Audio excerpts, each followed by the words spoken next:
The Arctic wind howled through the trees, carrying the scent of ice and pine. Deep in the frozen wilderness, nestled in a valley untouched by time, stood a small, weather-worn cabin. Inside, the only occupant, Elias Carter, a reclusive hermit in his 60s, sat by the fire, carving a wooden figure with slow, deliberate strokes. His weathered face bore the marks of a life spent in solitude, his gray beard thick and unkempt. Outside, the storm raged, piling snow against the walls of the cabin. Then through the chaos of the wind, there was a sound, a faint, dragging noise, punctuated by sharp, pained breaths. Elias barely noticed at first. Animals often moved through these parts, searching for shelter. But then came the heavy thud against his door. Cautiously, Elias rose, grabbing the rifle that leaned against the wall. He unlatched the door and was met with a sight that made him pause. A massive gray wolf, half buried in the snow, its fur matted with blood. Its breath came in ragged gasps, its golden eyes barely open. Elias hesitated. A wounded wolf meant danger. If it was too far gone, it might lash out in fear. But something in its eyes, something almost human, made him lower the gun. He took a step closer. The wolf let out a weak, pained whimper, then collapsed fully into the snow. Elias sighed, running a hand through his grizzled hair. Damn it. Against his better judgment, he knelt and wrapped his arms around the beast, straining to lift its massive frame. With a grunt, he dragged the wolf inside, shutting the door against the storm. The wolf lay motionless on the floor, its breathing shallow. Elias worked quickly, removing his gloves and setting aside his rifle. Years of trapping had given him enough knowledge to assess wounds. He carefully ran his hands over the animal's thick coat, feeling for broken bones. A deep gash ran along the wolf's side, the first slick with half-frozen blood. The wound was fresh, likely from a hunter's bullet that had grazed it. Elias muttered under his breath. Poachers. They weren't common this deep into the wild, but every now and then, one wandered too close. He worked methodically, heating water on the stove and cleaning the wound. The wolf flinched but didn't fight him. That was a bad sign. An animal that didn't struggle was an animal too weak to resist. As he stitched the wound closed, Elias spoke absently, more to himself than the wolf. Don't know why I'm wasting my supplies on you, he muttered. Could be dead by morning. The wolf's ear twitched. Elias huffed. Yeah. You want to prove me wrong? Be my guest. He finished the stitches, wrapped the wound, and leaned back with a sigh. What the hell was he doing? The old him, the man who had left the world behind, who had sworn never to care about anything again, would have shut the door and let nature take its course. But here he was, nursing a half-dead predator back to life. He shook his head and stood. You're on your own now, wolf. And yet, as he crawled into his own bed, the steady rise and fall of the wolf's chest kept him awake. The next morning, Elias woke to silence. The storm had passed, leaving the world outside blanketed in untouched snow. He turned his head toward the wolf, expecting to find it cold and still. Instead, golden eyes stared back at him. The wolf was awake, weak but awake. Elias pushed himself up and rubbed his face. Guess you're tougher than you look. The wolf didn't move, but its ears flicked slightly, as if acknowledging him. Elias moved to the stove, pouring hot water into a small tin cup. He pulled out a chunk of dried meat, chewing on a piece before setting another near the wolf. Eat if you want, he said, or don't. Not my problem. The wolf sniffed at the food but didn't move to eat. Elias didn't push it. If it didn't eat soon, though, it wouldn't survive long. Throughout the day, he kept an eye on the animal. It barely moved, only shifting its head slightly when Elias walked past. The old hermit told himself he wasn't invested, that when the wolf was strong enough, he'd kick it out. But that night, when the fire dimmed, he caught himself checking its breathing. Days passed. The wolf grew stronger. It still couldn't walk far, but it started eating. Slowly, cautiously, it licked at the scraps Elias left, its hunger overcoming its wariness. One evening, as Elias sat by the fire whittling, he heard movement. He looked up to see the wolf trying to stand. Its legs trembled, muscles weak from days of rest. It nearly collapsed, but caught itself panting. Elias watched, saying nothing. Finally, after a few shaky steps, the wolf lowered itself back down with a huff. Elias smirked. Not bad. The wolf flicked an ear, then closed its eyes. That night, as the wind howled outside, the cabin felt less empty than before. Elias had spent years alone, convinced that isolation was the only way to survive. But with the wolf recovering, he found himself speaking aloud more, muttering thoughts he hadn't shared with another living soul in years. One day, while out chopping wood, he heard something. A distant pained howl. The wolf's ears perked up. It recognized the sound. Elias hesitated. His first instinct was to ignore it. Whatever was out there wasn't his problem. But when he looked at the wolf, something shifted. With a sigh, he grabbed his rifle and started walking. The wolf, still weak, tried to follow. Elias turned back. "Stay!" The wolf didn't listen. With a huff, Elias slowed his pace, allowing the injured animal to limp beside him. As they moved deeper into the forest, neither of them realized it yet, but they were no longer just a hermit and a wounded wolf. They were something more. The snow crunched under Elias's boots as he trudged through the thick forest. The trees stood like silent sentinels, their bare branches heavy with frost. The distant howl had faded, but its echo lingered in Elias's chest. The wolf limped beside him, struggling with each step. Its body wasn't fully healed, but its resolve was unshaken. Elias exhaled sharply, glancing down at the animal. "You're stubborn, I'll give you that." The wolf didn't acknowledge his words. Its golden eyes remained focused on the path ahead.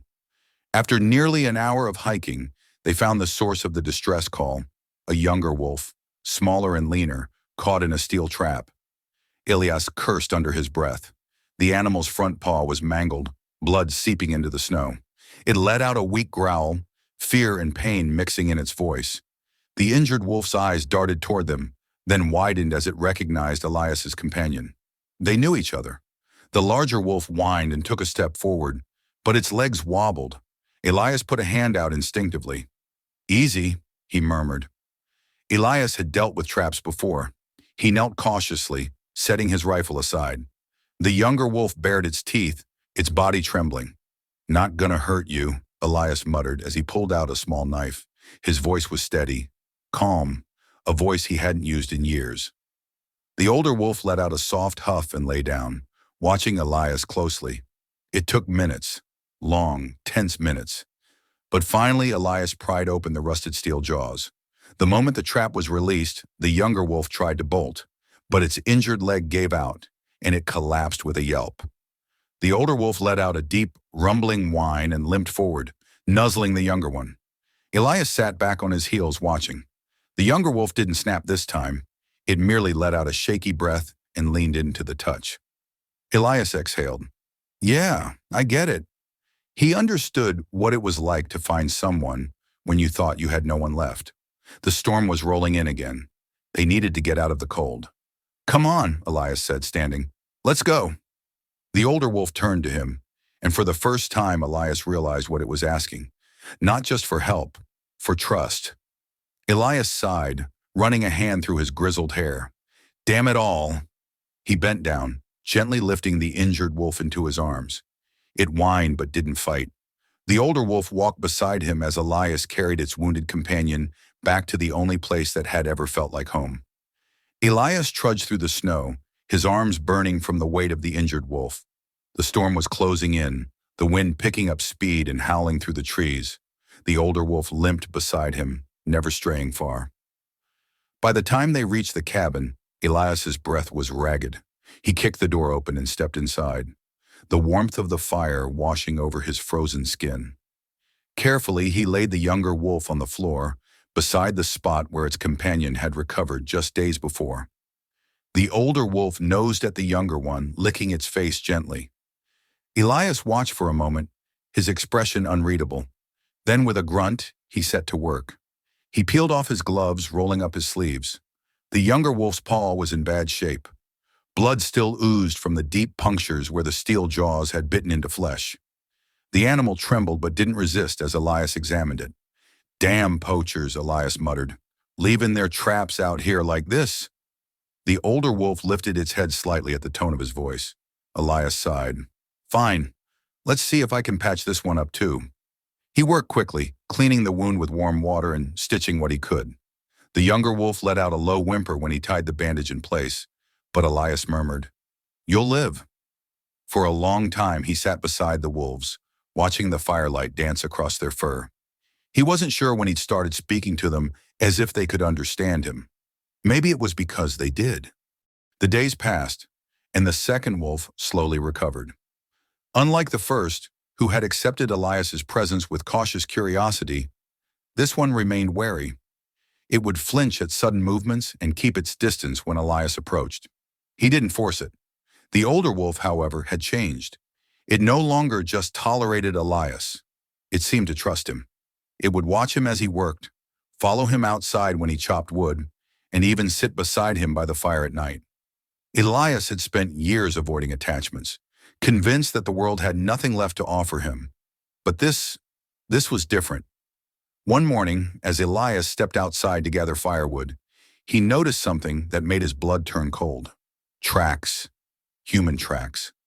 They led from the woods toward the edge of his cabin, then disappeared back into the trees. Someone had been watching. Elias's grip tightened on his axe. He scanned the tree line, his pulse steady but heavy. Poachers, most likely.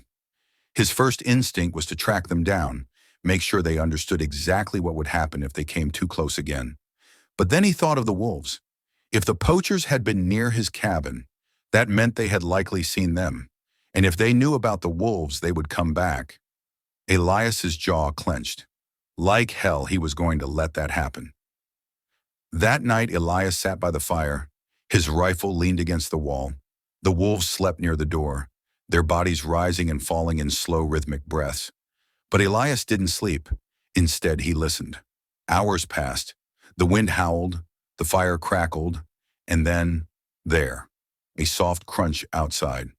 Elias grabbed his rifle, moving with the silent precision of a man who had lived in the wilderness for decades.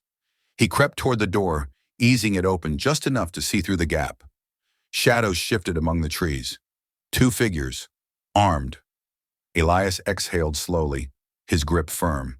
He wasn't going to let them take the wolves. He wasn't going to lose something again. The first gunshot shattered the night. Elias fired first, sending the poachers scrambling for cover. A second shot rang out, missing him by inches. The wolves woke instantly. The older one let out a deep, guttural snarl, its golden eyes blazing. The younger one, despite its injury, bared its teeth. Elias's instincts kicked in. He moved quickly, positioning himself behind the thick wooden doorframe. The poachers fired again, but they were panicked now, and they had made a mistake. They had underestimated a man who had nothing to lose. Elias took his shot, and one of the poachers collapsed into the snow with a pained shout.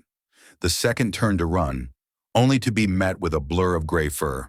The older wolf lunged, slamming into the poacher and sending him sprawling. He screamed, thrashing in the snow, but the wolf didn't kill him. It just stood over him, teeth bared, a warning more powerful than any bullet. Elias approached, his rifle lowered. He looked down at the man and said, voice cold as the wind, "Leave. And if you ever come back, you won't walk away next time." The poacher didn't need to be told twice. He scrambled to his feet, dragging his injured partner with him as they disappeared into the dark. Elias exhaled, shoulders stiff. The adrenaline faded, leaving only exhaustion behind. The wolf looked up at him. Elias met its gaze, and in that moment, he understood. They had saved each other. The winter was long, but it passed. The wolves healed. One day, as the snow began to melt, Elias opened the door to the cabin and watched as the older wolf stood at the threshold, staring into the trees. It was time. The younger wolf limped to its side, ears twitching. They were ready to leave. Elias felt something stir in his chest, something he hadn't felt in years. Loss, but also gratitude. He knelt beside them, running a rough hand through the older wolf's thick fur. "You take care of yourself out there." The wolf huffed, pressing its head briefly against his arm before stepping away. Elias didn't watch them go. He couldn't. Instead, he turned back inside, stoking the fire. But when night fell, he heard it, a distant, familiar howl. A promise. And for the first time in years, Elias Carter didn't feel alone. He never would again.